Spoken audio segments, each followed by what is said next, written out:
One of my favorite parts about woodworking and furniture making is being able to constantly step out of my comfort zone and try new things. So today I'm making this pedestal dining table and doing my best to expand my skills.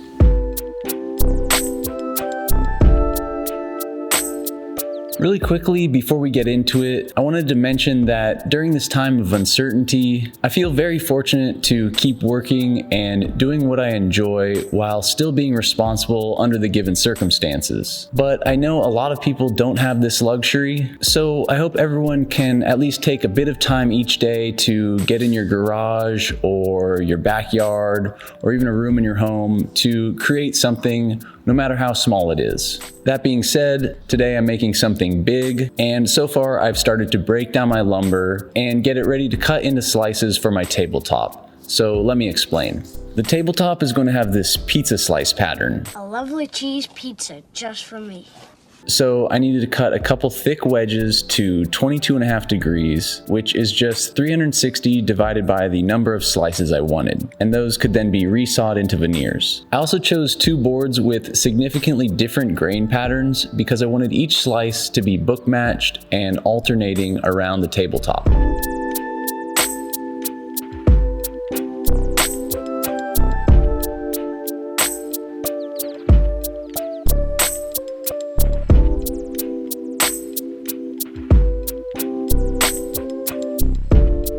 My process here is I would essentially cut a veneer on the bandsaw, then plane that face smooth again, and then cut another veneer, and just repeat that until I had what I needed.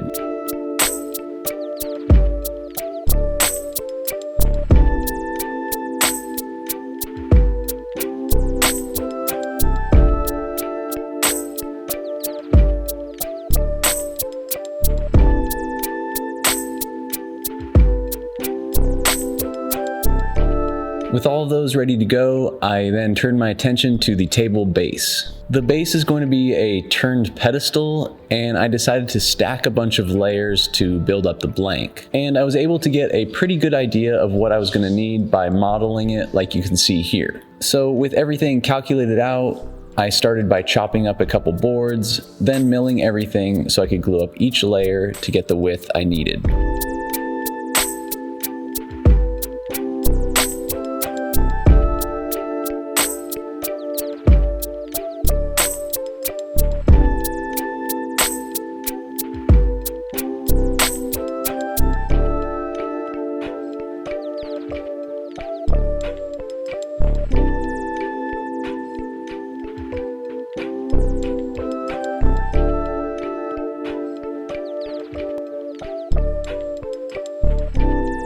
From there, I ran them all through the drum sander to get them flat and to equal thickness. Then the last thing to do before gluing them all together was to cut off the corners so that turning it would be a bit easier.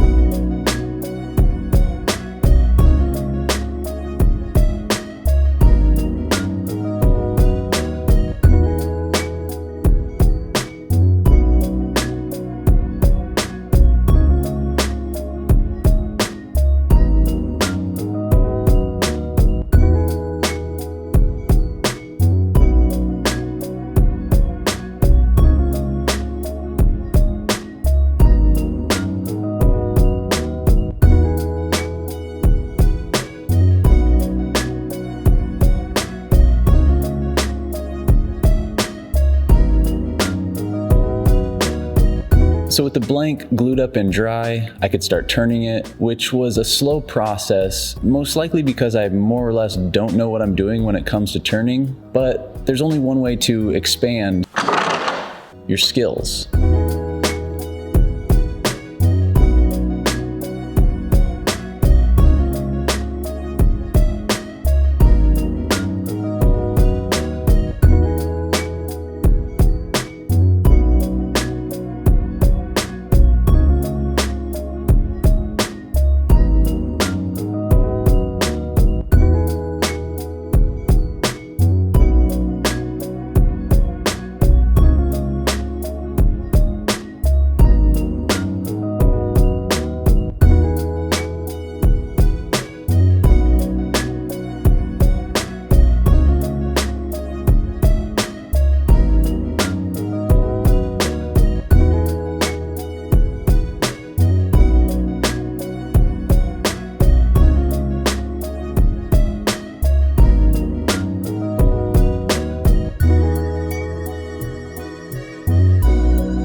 The base was pretty much done at this point, so I could go back to working on the tabletop. And I first needed to joint the edges on all of the parts to make sure I had no gaps for each book-matched slice.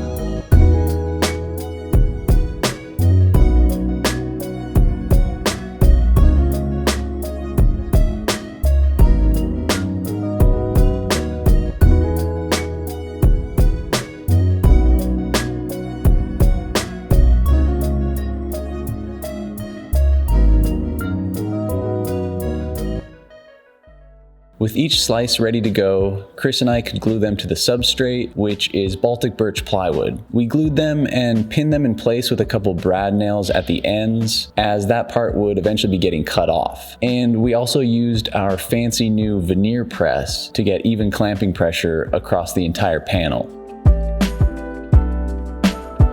With each half ready to go, I started to work on the inlays on the tabletop. I knew there would be some gaps between each slice, as getting the angles perfect is difficult. I could have erred on the side of going slightly too big with each one, so that each half went a bit more than 180 degrees, but I decided to inlay some thin strips to cover any discrepancies. I initially wanted to make them maple to add a bit of contrast, but the client wanted to keep it subdued, so I used walnut.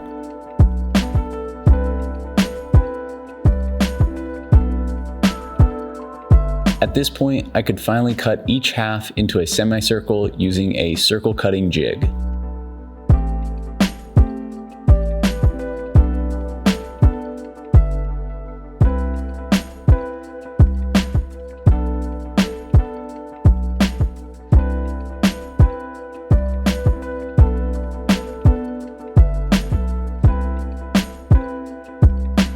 And with those cut out, I then cut a small rabbet around the edge of the table to inlay a maple strip and to get that little bit of contrast that I was just talking about.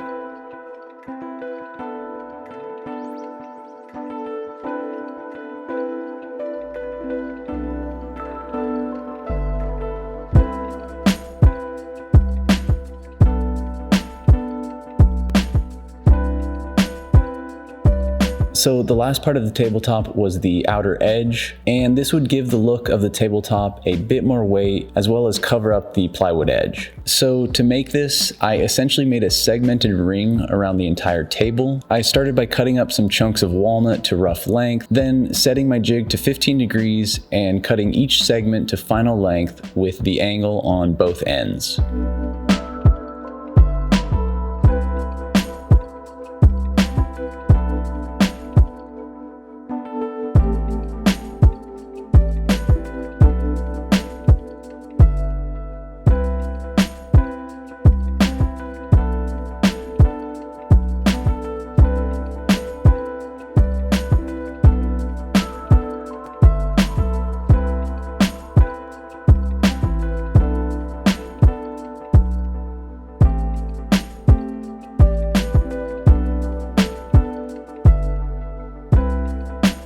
Hey, real quick, while that glue's drying, I want to talk about today's sponsor, and that is Keeps. So if you've never heard of them, Keeps is an easy and affordable treatment for men's hair loss. Now, you may be thinking, what do you guys have to worry about? Your hair looks great. But did you know that 2 out of 3 men will experience some form of male pattern baldness by age 35? Well, I do now, and I'm a little worried. The good news is Keeps has revolutionized the way that men are treated for hair loss. Yeah, by offering generic versions of the only 2 FDA-approved products for a fraction of the price. And you no longer have to go to a doctor's office for a prescription because everything is done online. And your hair loss medication is delivered right to your door. So the sooner you start preventing your hair loss, the more you'll be able to keep. And 66% of men will actually experience regrowth. If you're ready to give it a try and prevent losing your hair, go to keeps.com/4eyes or click the link in the description to save 50% off your first order. That's keeps.com/4eyes. All right, thanks, Keeps. Let's get back to the build.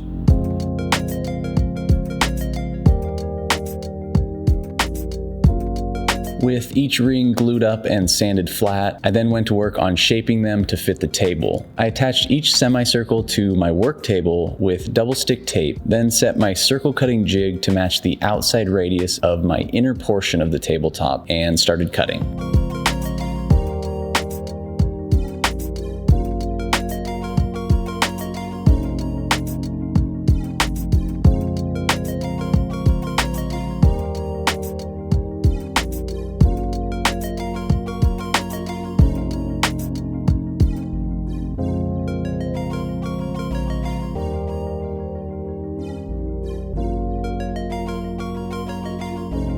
With each of those ready, I could attach them to the inner portion of the tabletop, and to do this I used a combination of glue, pocket screws, and Kris. From there I added some edge banding to the straight edge of each half, and I did this to cover up the plywood, which would really almost never be seen, but to also protect that top edge, which I was worried would be prone to chipping with the table being opened and closed pretty regularly. I then trimmed that edge so everything was even and added some dominoes to keep the two halves aligned.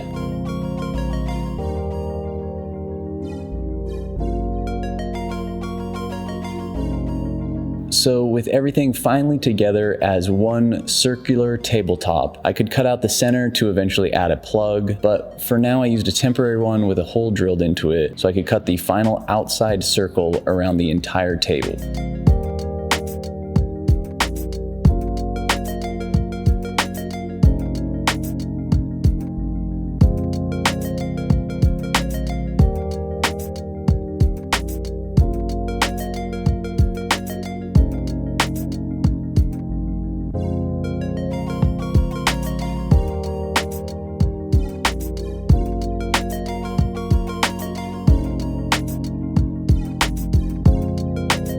Alright, so as you can see behind me, that's essentially where I am now. All of the parts are just stacked on top of each other. I have a bit more to do before I can call this one done, so I'm gonna go ahead and let future Sean take it from here. Welcome to the future. I know I might look a little different, but I started wearing my glasses. Oh, and the table's done, so things are looking up. But to get to this point, I had a few things left to do, so let's get back into it. With the two halves of the table fully shaped, I could glue in the center plugs, which I did late one night, and tensions were a little high.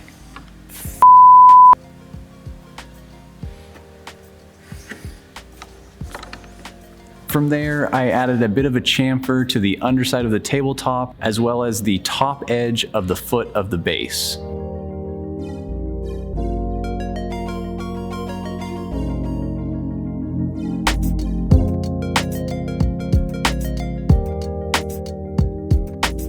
I then did the final sanding, which I did with the tabletop fully assembled so that I would sand all of the sections of the table in plane with each other. And finally, the last part to be assembled was the extension mechanism, which I got from Rockler, and I'll put a link to that in the description. But it worked great and was pretty easy to install.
table's actually going into my childhood friend's restaurant near my hometown. So once we're all able to venture out into the wild again, and if you ever find yourself driving down the 101 in California, stop in at Bell's Restaurant in Los Alamos and tell them Sean sent you. You can sit at this table and eat some amazing food made by amazing people. And I'll put a link to them in the description as well. All right, stay safe everyone, and thanks for watching.